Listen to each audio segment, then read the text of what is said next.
Bismillahirrahmanirrahim.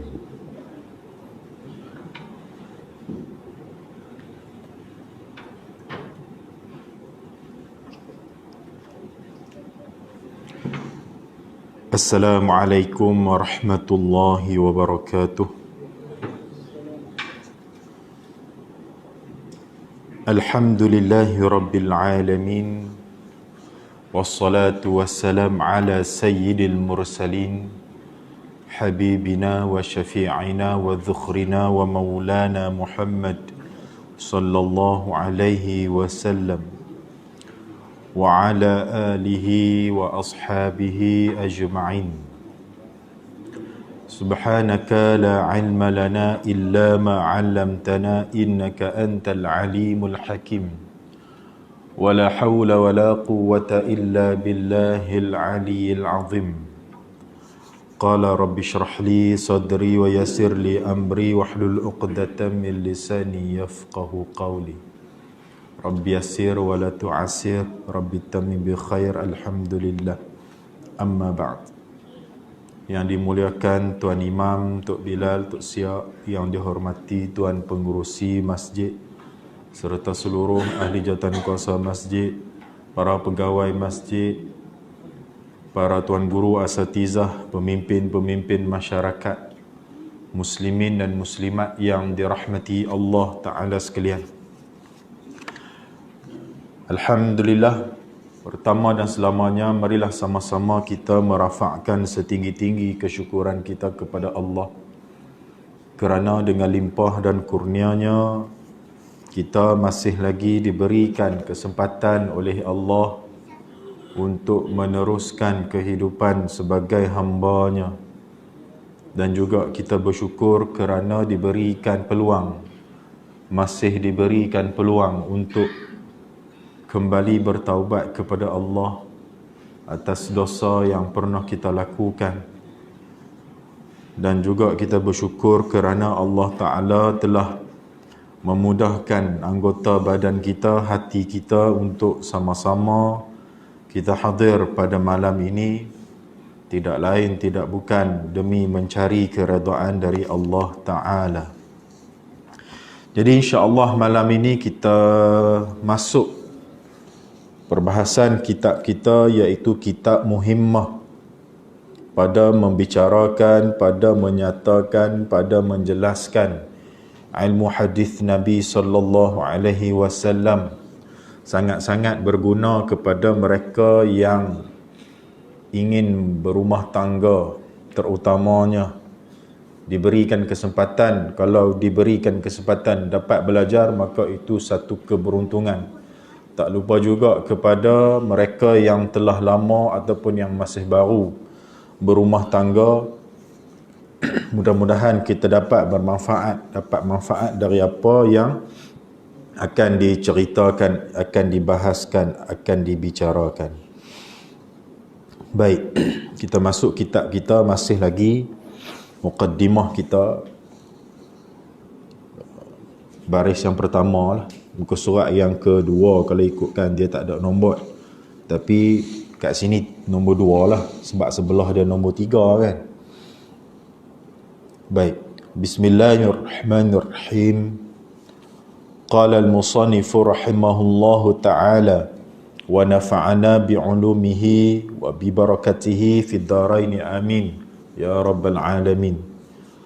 Telah berkatalah oleh Tuan Musannif, mudah-mudahan Allah Ta'ala merahmatinya dan mudah-mudahan Allah Ta'ala memberikan manfaat kepada kita dengan sebab ilmu-ilmunya dan juga keberkatannya pada dua negeri, iaitu negeri dunia dan juga akhirat. Amin ya Rabbana.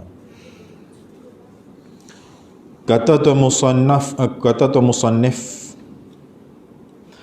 wassalatu, kat situ nah, kita baru mula. Jadi kat situ, masih lagi di situ.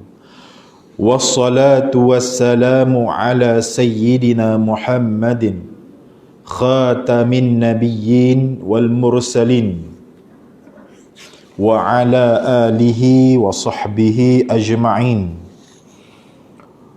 Kata Tuan Musannif, wassalatu wassalam, Wassalatu maksud dia, as-salatu maksud dia dekat sini selawat lah. No, selawat. Jadi ini adalah doa kita kepada junjungan besar kita Rasulullah sallallahu alaihi wasallam, dimulakan dengan muqaddimah dia, kita berselawat kepada Nabi sallallahu alaihi wasallam. Bahkan selawat kepada Nabi ini jadi rukun khutbah Jumaat. Jadi kalau tuan khatib terlupa baca, tak boleh, kena ulang, kena baca. Kalau tak baca, lepas tu terus nak Jumaat, maka Jumaat tu tak dikira. Sebab berselawat kepada Nabi ni rukun khutbah. Termasuklah alhamdulillahirabbil alamin. Kalam memuji Allah Ta'ala ni sekurang-kurangnya alhamdulillah, itu juga rukun khutbah. Kena baca dalam bahasa Arab. Kalau nak syarah dalam bahasa Melayu tak apalah. Tapi rukun wajib baca dalam bahasa Arab. Baik. Wassalatu maksud dia apa? Kita minta kepada Allah Ta'ala ini salawat. Kita duk baca as-salatu. As-salatu ni maksud dia apa? As-salatu ni kalau dari segi bahasa maksud dia doa. As-salah maksud dia doa. Macam kita semayang. Kita semayang ni sembahyang tu solat, disebut juga sebagai solat lah. Bahasa Melayu dia sembahyang. Solat bahasa Arab. Makna dari segi bahasa ad-du'a, solat ni. Tapi kalau kita nak semayang ni, kita tak guna pakai makna lughatan, makna bahasa. Kita guna makna istilahan, iaitu makna sembahyang tu dimulakan dengan takbiratul ihram, dengan syarat-syarat yang tertentu, dan disudahi dengan salam yang pertama. Itu makna sembahyang yang dikehendaki. Bukan makna doa sahaja, sebab itu dari segi lughah bahasa makna sembahyang doa. Tapi dari segi istilahan, kita duk sembahyang dah dimulakan dengan takbiratul ihram, dengan syarat-syarat tertentunya yang kita duk buat, kemudian disudahi dengan salam yang pertama. Di sini selawat dekat sini maksudnya kita nak berselawat kepada Nabi sallallahu alaihi wasallam. Apa makna dia? Kita duk sebut selawat kepada Nabi, selawat kepada Nabi. Apa makna dia? Makna selawat ini, yang kata selawat kepada Nabi sallallahu alaihi wasallam ini, dia ada makna yang berbeza-beza kepada mereka yang mengucapkan dia. Maksudnya apa? Makna selawat di sisi manusia, kita ni umat dia berselawat, makna lain. Para malaikat yang berselawat ada makna dia. Allah Ta'ala berselawat pun ada makna dia. Tuan khatib selalu baca akhir-akhir khutbah, innallaha wa malaikatahu yusalluna 'alan nabi ya ayyuhalladzina amanu sallu 'alaihi wa sallimu taslima. Sesungguhnya Allah Ta'ala dan para malaikatnya berselawat kepada Rasulullah sallallahu alaihi wasallam. Maka dalam ayat itu menceritakan juga Allah Ta'ala berselawat, para malaikatnya juga berselawat. Apa makna dia? Kan? Adakah Allah Ta'ala berselawat macam kita? Sebab kita ni berselawat macam mana? Allahumma salli ala Sayyidina Muhammad wa ala ali Sayyidina Muhammad. Itu antaranya lah. Itu kita berselawat. Tapi bagaimana maksud kata Allah Ta'ala berselawat? Allah Ta'ala berselawat kepada Nabi, Allah Ta'ala berselawat kepada hamba dia, seperti mana hadis sebut, man salla alayya salatan wahidah fa sallallahu alaihi biha 10. Rasulullah sebut apa? barang siapa yang berselawat ke atas aku sekali, maka Allah Ta'ala berselawat kepadanya 10 kali. Rasulullah kata apa? Kalau kata kita ni berselawat sekali, Allah Ta'ala selawat kepada kita. Hak kita duk berselawat ni 10 kali. Selawat lagu mana? Adakah sama macam kita duk selawat? Allahumma salli ala Sayyidina Muhammad wa ala ali Sayyidina Muhammad. Adakah macam tu? Yang Nabi kata Allah Ta'ala akan berselawat kepada kamu 10 kali. Kita berselawat berlafaz. Allah Ta'ala berselawat bukan macam tu. Sebab Allah Ta'ala ni maha berkata-kata, maha perkata, tetapi bukan bersuara, bukan berhuruf. Allah Ta'ala berkata-kata bukan pakai mulut macam kita. Ada lidah, ada mulut, ada bibir. Tak. Tetapi kata ulama, maksud kata Allah Ta'ala berselawat kepada kita itu, apa dia? Allah Ta'ala menambahkan lagi kemuliaan kepada kita sebanyak 10 tingkatan martabat. Ataupun dalam syarahan yang lain ulama sebut, kita selawat kepada Nabi sekali, Allah Ta'ala menurunkan rahmat kepada kita 10 kali. Ataupun Allah Ta'ala tambahkan lagi kedudukan tingkatan kita ni sampai tingkat yang ke-10. Tu maksud Allah Ta'ala selawat kepada kita. Tu makna dia. Kena faham lah makna selawat. Kita takut saat gini duk faham Allah Ta'ala selawat kepada kita.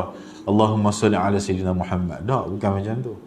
Allah Ta'ala dia berkata-kata dengan sifat perkata dia, bukan dengan cara berlafaz, bersuara, berhuruf dan sebagainya. Tidak, itu mustahil.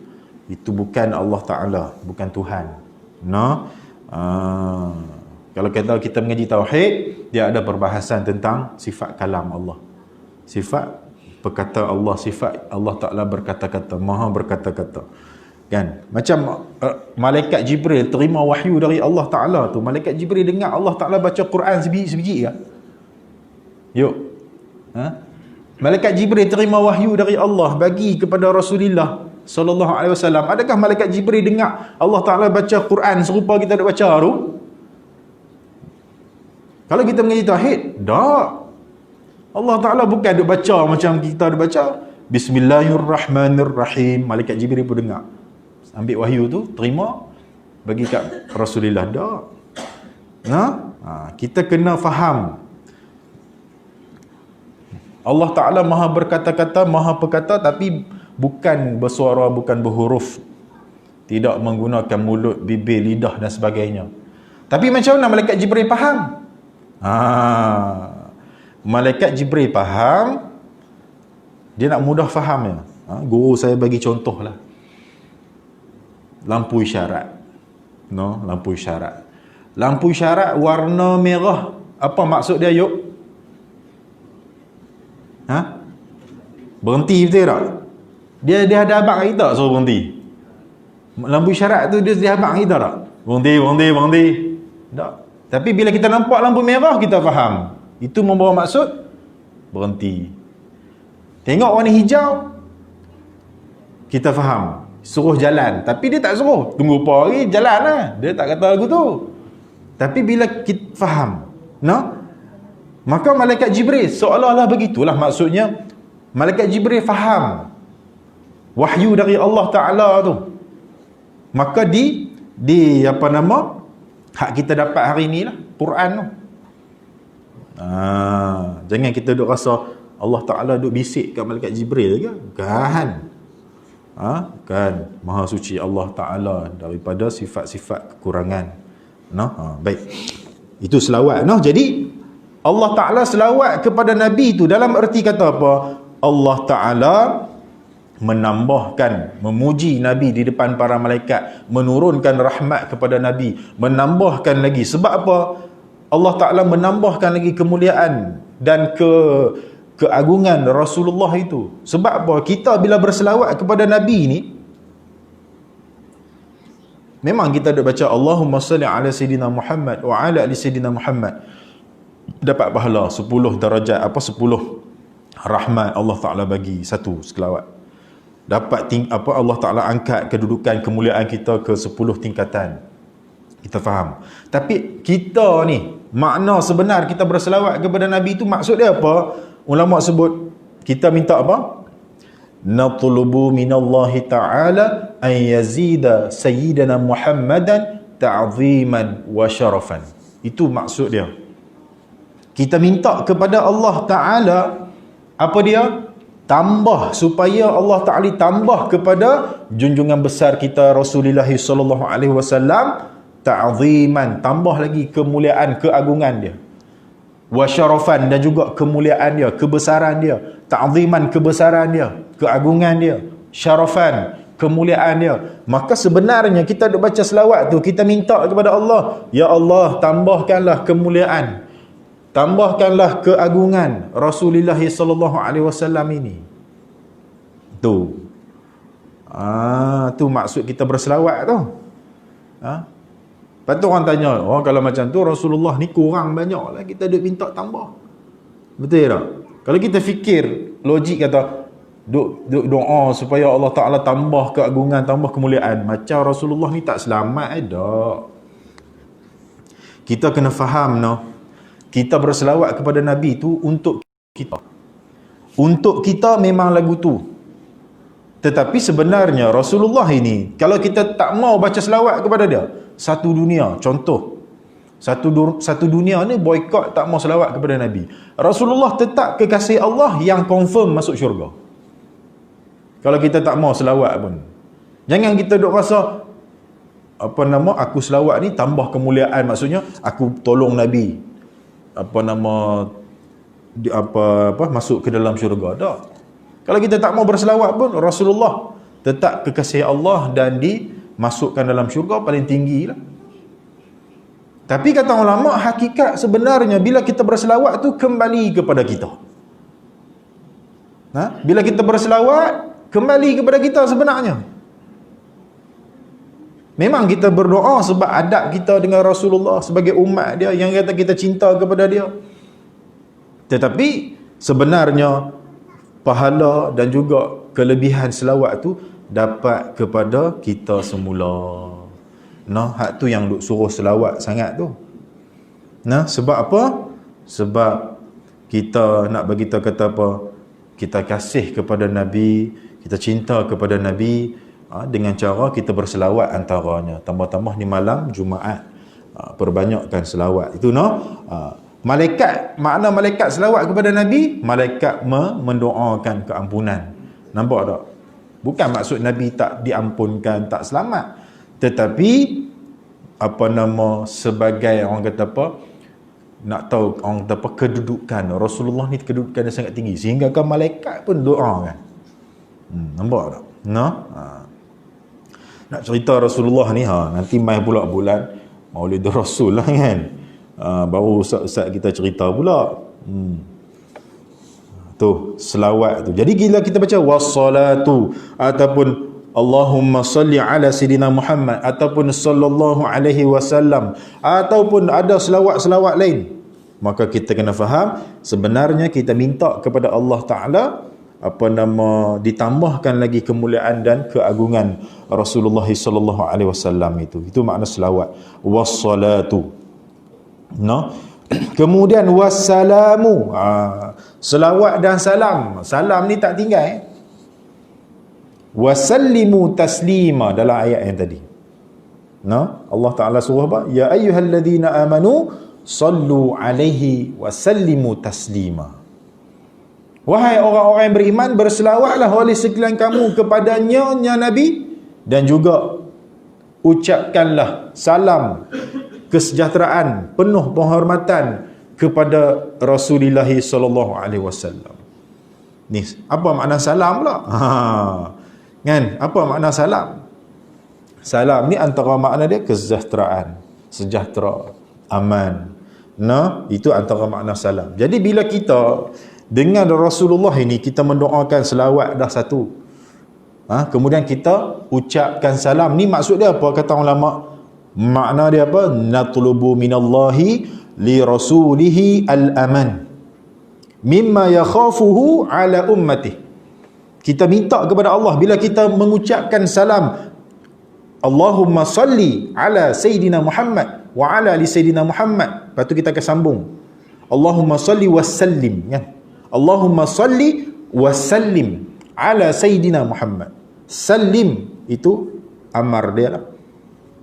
Maka apa maksud dia? Kita minta kepada Allah, apa dia? Kita mohon kepada Allah Ta'ala supaya Allah Ta'ala kurniakan kesejahteraan dan juga keamanan kepada Rasulullah SAW dari perkara-perkara yang Rasulullah takut berlaku kepada umat dia.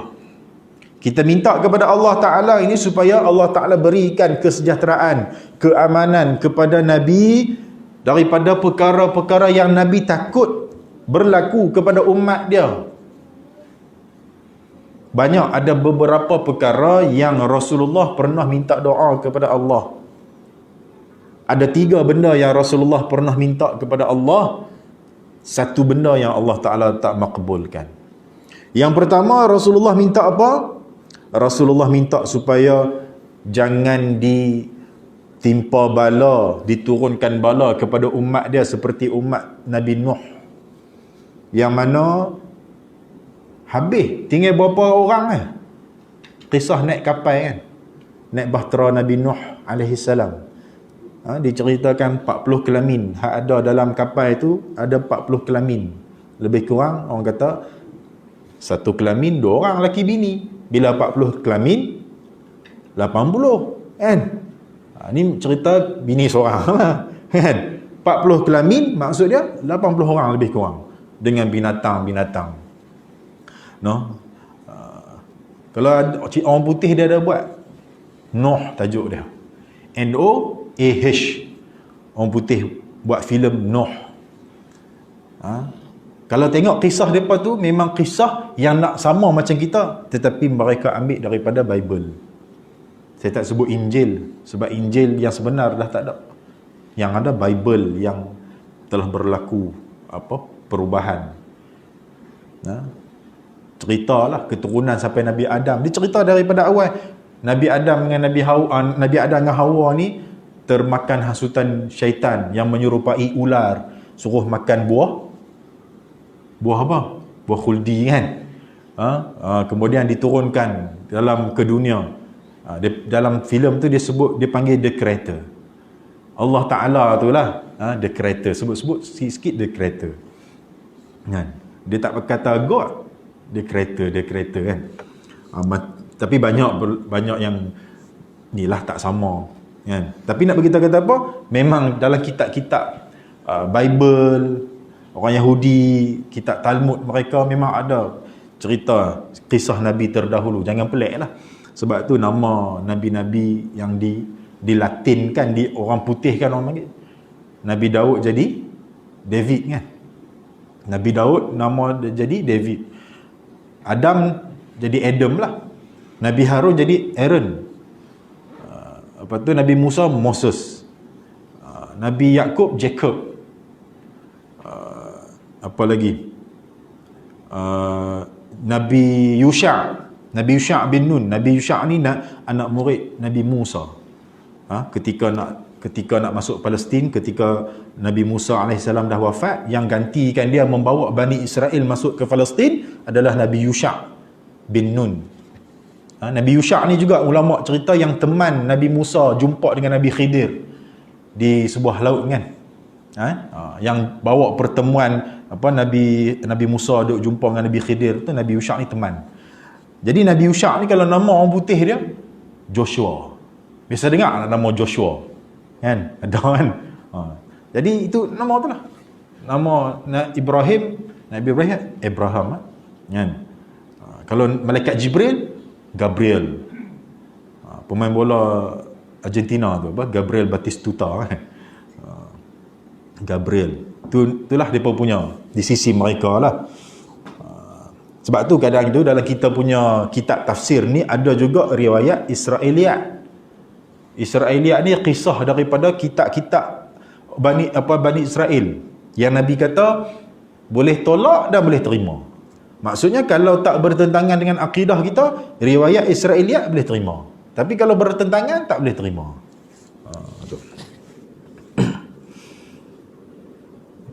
Sebab tu kadang-kadang nama-nama yang pelik-pelik ni, yang tak ada cerita dalam hadis, tak cerita dalam Quran cerita, ambil benar. Ambil daripada kitab-kitab dulu. Yang Yahudi punya, Israeliat punya. Nama-nama orang terdahulu kan. Baik. Wassalatu wassalam, maka kita minta kepada Allah Ta'ala ni turun kesejahteraan. Okey, baik. Yang pertama tadi, Rasulullah minta kepada Allah supaya jangan diturunkan bala kepada umat dia macam umat terdahulu kena. Contohnya Nabi Nuh. Sekali turun habis. Nabi Lut kena bala habis. Allah Ta'ala makbulkan. Kita hari ni tak kena macam tu. Kalau nak ikut dosa kita buat ni kah? Apa yang kita tak buat? Semua kita buat. Tapi Allah Ta'ala tunggu sampai hari kiamat. Kalau kata bala tu, bala adalah. Tapi taklah sampai satu kita ni habis. Kan? Maka Allah Ta'ala makbulkan permintaan Nabi. Yang kedua, Nabi mohon kepada Allah supaya jangan diturunkan bala, iaitu yang jenis berpanjangan. Contohnya kemarau sehingga 40 tahun. Yang pernah berlaku zaman dulu. Bala yang panjang, bayangkan 40 tahun kemarau. Kan? Kita dulu pernah cuaca panas berapa bulan? 6 bulan. Sampai jalan banding tu sat-sat bomba naik. Jalan banding tu. Sama ada memang orang memang terbakar ke ataupun orang khianat boleh jadilah kan. Kadang-kadang tu orang saja khianat, dia bakar rumput tepi tu. Nak buat apa? Nak menyuluh. Bila bakar rumput tepi tu, pokok-pokok terbakar, kijang rusa ni dia suka main makan. Kan? Jadi nak menyuluh. Malam-malam duduk suluh tepi lebuh raya. Saya orang Gerik, saya tahulah. Kan? Jadi, makna kata apa? Panah. Itu baru berapa bulan. Bayangkan 40 tahun. Tapi Allah Ta'ala terima, makbul. Tak jadi macam tu.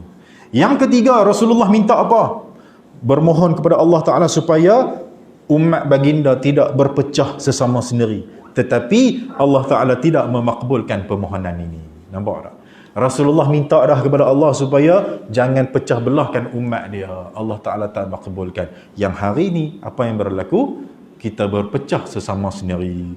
Dari segi politik kita berpecah, dari segi fahaman agama kita pecah, apa lagi? Dari segi pemikiran kita pecah. Memang berpecahlah kita. Sampailah kiamat benda ni. Tunggulah sampai Imam Al-Mahdi Al-Muntazar muncul, barulah boleh disatukan umat Islam di bawah panji-panji yang sebenarnya. Buat masa sekarang ni memanglah kita berpecah, tapi taklah bermaksud terus berpecah. Kita kena seru kepada penyatuan umat Islam. Tambah-tambah akhir zaman ini musuh dia ambil peluang. Ketika umat Islam berpecah, maka musuh ambil peluang sangat-sangat. Kadang-kadang bukan kerana kita ni dikalahkan kerana kita tak kuat, tetapi kita ni berpecah belah, tidak bersatu. Sebab itulah musuh mudah. Tu. Wassalatu wassalamu ala sayyidina Muhammadin. Kita minta selawat dan salam tu minta kepada Allah Ta'ala turun kepada siapa? Sayyidina Muhammadin. Nampak tak? Tuan Musannif dia tulis Sayyidina. Kalau dia nak tulis ala Muhammad, boleh tak? Boleh ya, tak ada masalah. Tetapi Tuan Musannif letak apa? Sayyidina. Nak menunjukkan kata apa? Tuan Musannif ini, tuan pengarang kitab ni, dia nak menta'zimkan, nak menghormati, nak meninggikan, nak mengagungkan Rasulullah dengan gelaran Sayyid. Sayyid ni satu gelaran. Kalau kita kena bahasa kita, tuanku lah lebih kurang. Ketua, penghulu. Sayyid ni penghulu. Sayyidina, penghulu kita, penghulu kami. Dia nama gelaran. Orang Arab dia suka bubuh Sayyid. Gelaran. Sayyidur Rais. Sayyidur Rais. Kalau Mr. President. Kalau orang putih sebut, contohnya Presiden Amerika, dia selalu sebut Mr. President, Mr. President. Kalau orang Arab, kalau di Mesir, Sayyidur Rais. Maksud dia apa? Yang amat berhormat, Perdana Menteri. Lebih kurang itulah. Tapi kalau Mesir dia presiden, dia tak ada sultan, tak ada raja, dia pakai presiden. Jadi Sayyidur Rais tu maksudnya presiden dia. Rais tu ketua dah.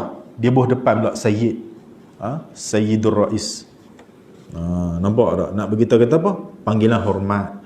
Maka dengan Rasulullah, seorang makhluk Allah Ta'ala, maksudnya penghulu kita, Nabi kita, kekasih Allah Ta'ala, makhluk yang paling mulia, takkan kita nak panggil nama Muhammad ya? Kan?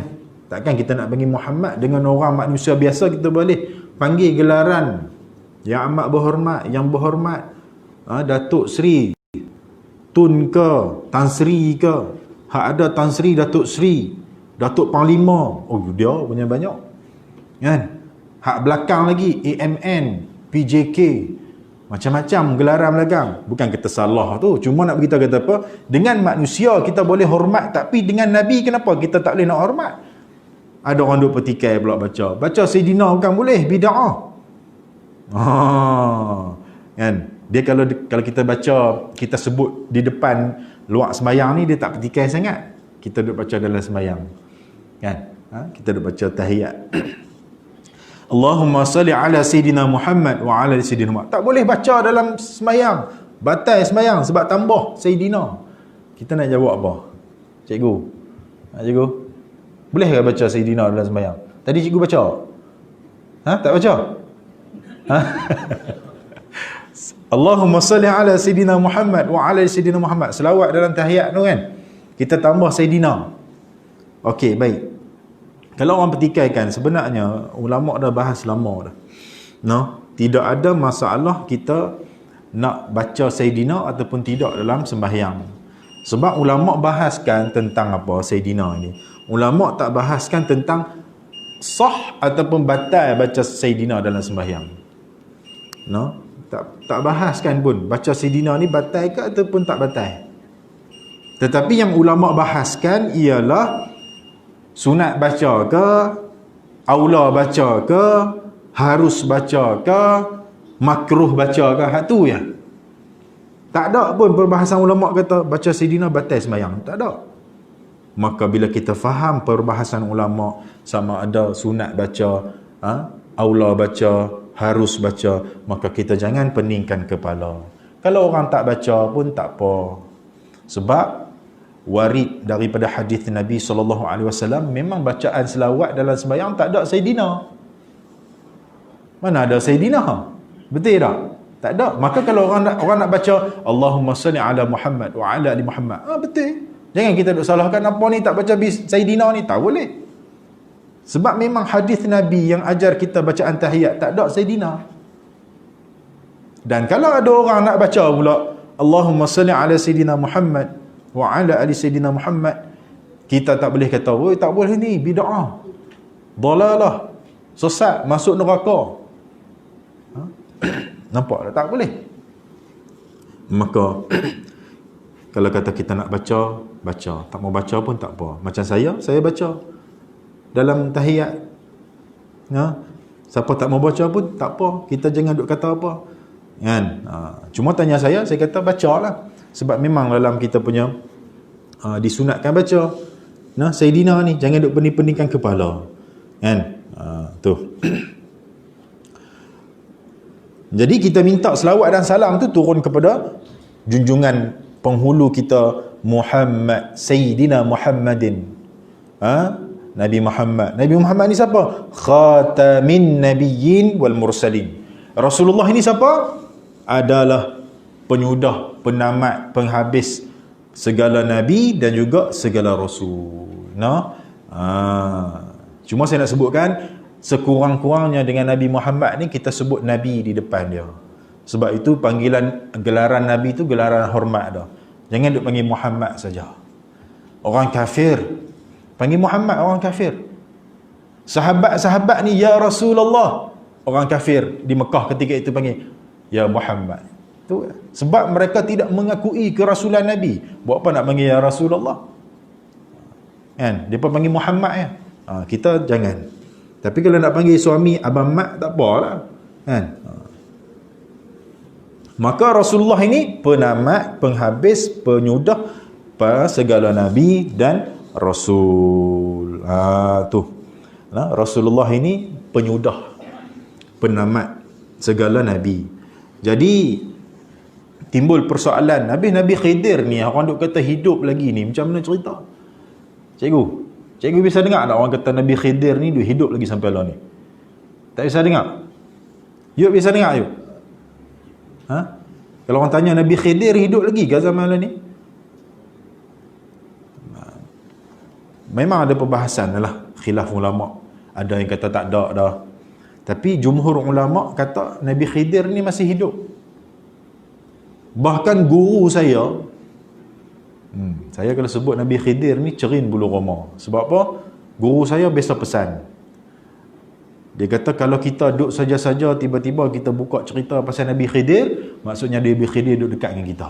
Sebab tu saya bila sebut Nabi Khidir cerin bulu roma. Naik bulu roma. Kan? Nabi Khidir dia bukan sebab apa ada orang petikai. Nabi Khidir mana ada dah. Yang penyudah segala Nabi adalah Rasulullah. Betul tak? Kita kena faham yang Nabi kata, Nabi ni penamat segala Nabi adalah Nabi yang tidak ada selepas dia, Nabi yang diutuskan. Nabi Khidir, dia jadi Nabi lama dah. Cuma hayat dia tu lama. Bukannya dia baru diutuskan selepas Rasulullah wafat. Tak. Yang kata tak ada dah Nabi selepas Rasulullah ini adalah tak ada dah Nabi yang akan diutuskan selepas Rasulullah meninggal. Jadi siapa-siapa yang mengaku aku ni utusan Allah, contoh macam Rasul Qahar, kan, hak di Selangor tu, bila kena tangkap dengan Jais, saya telah meletak jawatan sebagai Rasul. Nah, tak jawatan pula. Ada seorang makcik tu sedih lah. Kami ada Rasul, boleh tentukan kami masuk syurga. Korang ada Rasul tak? Dia tanya kita macam tu. Sedih. Tu dengan ayah pin lagi kan. Macam-macam kita. Maksudnya apa? Dajjal tak main lagi, tapi orang biasa yang mengaku Nabi ni pun pakat ada dah pengikut dia. Kalau tengok pengakuan pengikut ayah pin ni, tengok di Facebook. Lawak pun lawak. Ada seorang brother tu. Dia jumpa ayah pin, dia pergi ke pergi ke Madinah dulu. Lepas tu dia pergi ke Mekah.